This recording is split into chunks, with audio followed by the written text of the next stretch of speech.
Ask مفتی طارق مسعود۔ غیر مسلم کے مرنے پر کیا پڑھیں؟ جس طرح مسلم کی وفات پر انا للہ و انا الیہ راجعون پڑھتے ہیں، اس طرح بعض لوگ غیر مسلم کی وفات پر فی ناری جہنم کہتے ہیں۔ یہ پڑھنا کیسا ہے؟ اگر صحیح نہیں تو پھر کیا پڑھیں؟ محمد سراج دہلی سے۔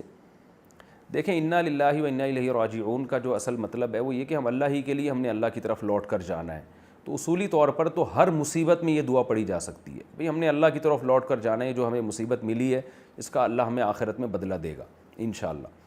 لیکن چونکہ یہ دعائیہ کلمات ہیں اور غیر مسلم کے لیے دعا کرنا یہ جائز نہیں ہے، تو اگرچہ یہ غیر مسلم کے لیے دعا نہیں ہو رہی ہے، وہ اپنے لیے رہی ہے، لیکن یہ برکت والے کلمات ایسے موقع پہ کہنا یہ شریعت کے مزاج کے خلاف معلوم ہوتی ہے یہ بات۔ تو ایسے موقع پہ افسوس کا اظہار کر دینا تو ٹھیک ہے، لیکن دعا کے کوئی ایسے کلمات ادا کرنا مجھے یہ عمل ٹھیک نہیں لگتا۔ اس کو ہم فقہ میں صراحتاً تو میں نے نہیں دیکھا کہ فقہاء نے اس بارے میں کیا لکھا ہے، لیکن کوئی بھی اس طرح کے مہذب کلمات، جو مہذب سے مراد یہ کہ مقدس کلمات، ایسے موقع پہ غیر مسلم کی موت کے موقع پہ کہنا جو مقدس کلمات سمجھے جاتے ہیں، جو قرآن و سنت میں جو منصوص ہیں، وہ عمل ٹھیک معلوم نہیں ہوتا، کیونکہ یہ بھی ایک قسم کی دعائیہ کلمات ہی ہیں۔ تو آپ سیدھے سادہ اپنی زبان میں، انگلش میں، اردو میں، پشتو میں، جو بھی آپ کی زبان ہے، اس میں تعزیت کا اظہار تو کر سکتے ہیں کہ کوئی غیر مسلم کی موت ہو گئی تو آپ نے اس کے رشتہ داروں سے کہہ دیا کہ بھئی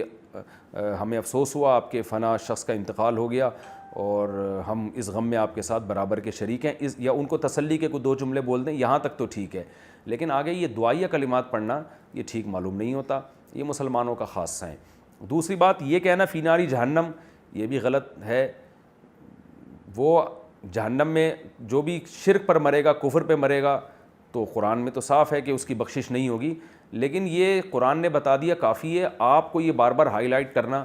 یہ ٹھیک نہیں ہے، اس میں ایک قسم کی توہین ہے اور اس میں ایک خامخواہ کی دشمنی پیدا کرنے والی بات ہے۔ اب کسی کے باپ کا انتقال ہو گیا، وہ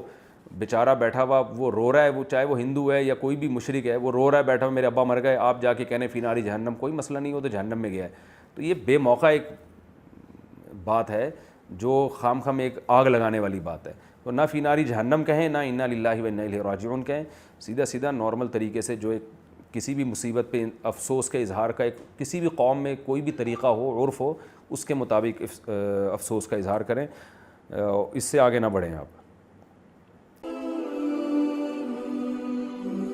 آسک مفتی طارق مسعود۔